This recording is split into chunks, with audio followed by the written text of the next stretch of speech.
Dito naman tayo sa Damairul Ghaib, Al-Muannasu Al-Ghaiba o Muannasul Ghaiba.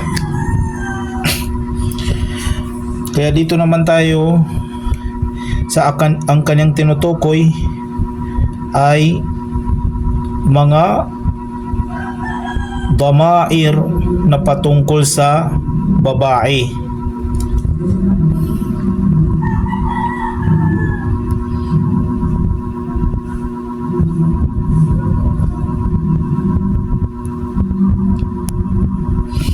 Siya tanumanan sa kanang mga damiran to ayanin pambityalan na babayang manum agaib absent yanin upaman i-absent ababay pamaka siya kanu kabangagi na tinawag ko si may Fatima na dama kasawal na naibig sabihin na gaiba, gaib sa kanin, absent sa kanin.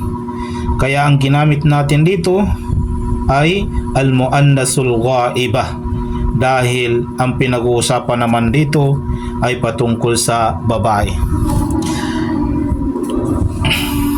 Okay, una-una dito muna tayo sa damair bago tayo dito sa mga af'al. Damair, alam na natin ang ibig sabihin ng damairul ghaib, yung mga damir na ang kanyang tinutukoy ay absent. For example, hiya. Hiya, kapag ginamit mo ang hiya, ibig sabihin babae ang tinutukoy mo dito. Siya. Sa Maguindanon, sa kanin, ababay. Siya na babae. Dito naman tayo sa musanna. Huma. Di na natin discussin ito dahil na-discuss na natin nung nakaraan ang dalawang huma, babae at lalaki. Huma, ang ibig sabihin dito ay huma sa Maguindanon na silang dua. Sa Tagalog, silang dalawa. Kaya ginamit ko ang musanna. Nambe kinagamit tanong sa musanna, nandun mo kasabutan.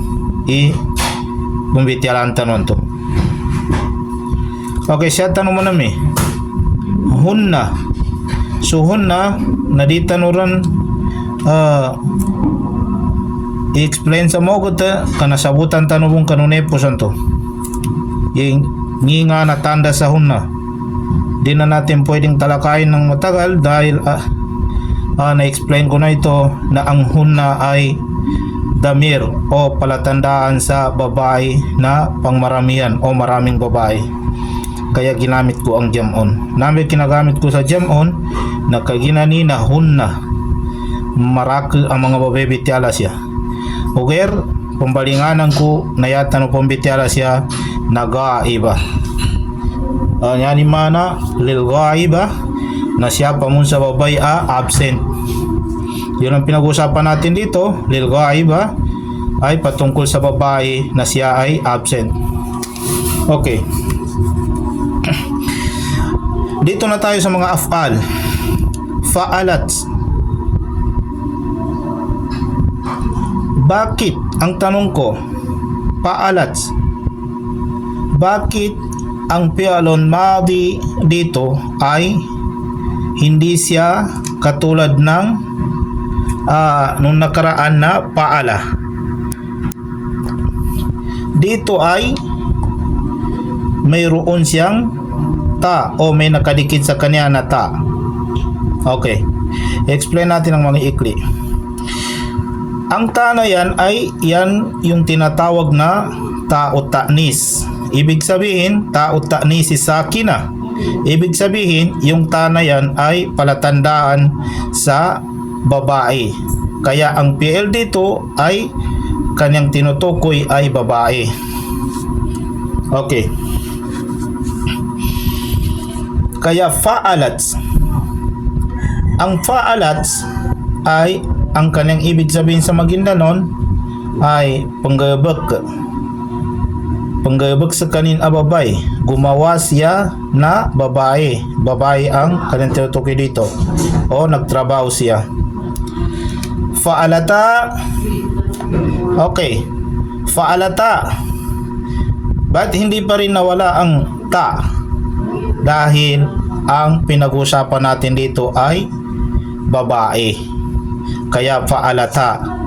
Ang alif dyan, yan yung sinabi ko na ginawa ko, ang dilagyan ko siya ng musanna para malaman natin na ang alif na dumikit sa ta ay aliful isnin, ibig sabihin palatandaan sa babae. Fa'alata, sa Maguindanon, naminggebek silang dua. Babay, ibig sabihin gumawa silang dalawa o nagtrabaho silang dalawa, depende sa siyakul kalam. Kasi minsan kasi ang fi'lun madi ay nagkakaroon siya ng ibig sabihin na ng fi'lun mudari, o kaya nagiging meaning niya ang fi'lun mudari. For example, lam yaktub. Okay, ang fi'lun mudari doon ay bima'na madi, hindi siya sumulat. Sa Maguindanon nadas kanin sulat. Kadi kapag mo na yang kaimana kanu mudari luna me lam yaktub das kanin pazuat kapunta, kaya bima'na madi ang mudari doon. Depende sa siyakul kalam, depende sa sentence. Okay, fa'alna. Ano bang ibig sabihin ng fa'alna? Ang fa'alna ay, kaya ko linagay ang jamon para malaman natin ay ang fa'alna ay pangmaramihan. Ibig sabihin ang kanyang tinutukoy ay maraming babae. Fa'alna. Ang ibig sabihin ng fa'alna ay sa Maguindanon, naminggebek silang langon. Minggebek silang langon. Sa Tagalog, nagtrabaho silang lahat o gumawa silang lahat. Bakit nun naman ang ginamit natin dito? Dahil andun ang damir na hunna. Ginamit natin ang nun dahil marami ang tinutukoy natin o pinag-usapan natin dito. Noon na yan ay tinatawag siya na nunun niswa.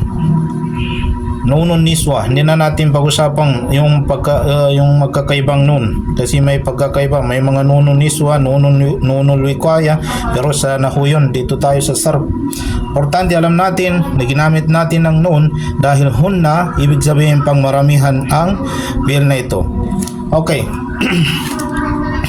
Fa'alna, upamanang ko na minggabag silang langon, nagtrabaho silang lahat, gumawa silang lahat. Okay. Dito naman tayo sa kataba. Ang kataba ganun pa rin. Siya ay mayroon ta, na ang ta diyan ay tinatawag na tao ta'nis. Tao ta'nis si sakina. Pero ang kanyang ibig sabihin pa rin dito ay katabat, sumulat. Sumulat siya, pero babae ang kanyang tinutukoy dito dahil sa tao ta'nis.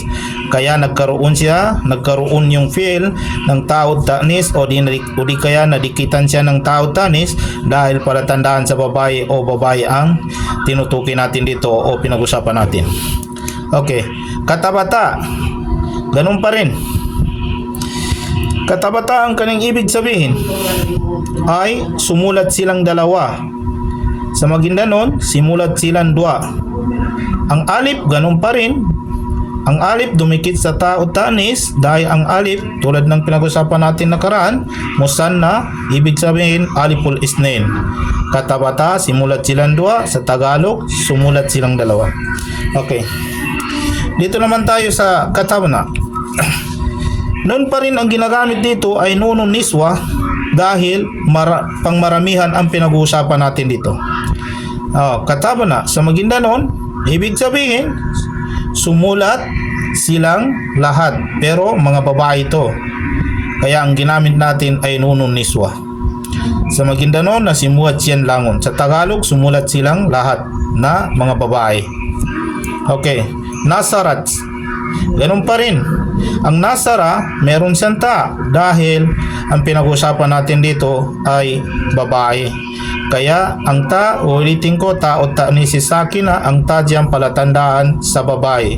Ang tinutukoy natin dito ay babae. Nasarat, ang ibig sabihin ng nasarat sa Maguindanon na tinumabang sa kanin a babay.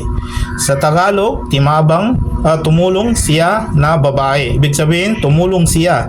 Sino ba yung tumutulong? Yung babae.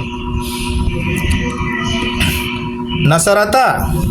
Nasarata, ganun pa rin. Dumikit ang alip sa ta dahil ang pinag-usapan dito ay musanna o dalawang tao. Nasarata, tumulong silang dalawa. Sa Tagalog, sa Maguindanon, timabang silang dua. Nasarna.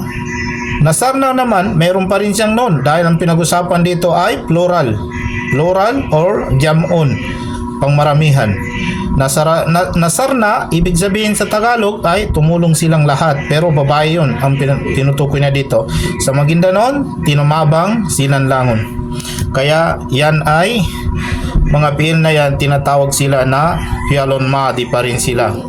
Ano ba ang pialon madi? Ang pialon madi ay verb and past tense. Yan mana, ang pinag-usapan ang pinag-usapan natin dito ay nakaraan o di kaya pang nakaraan o past tense sa Maguindanon, nepos.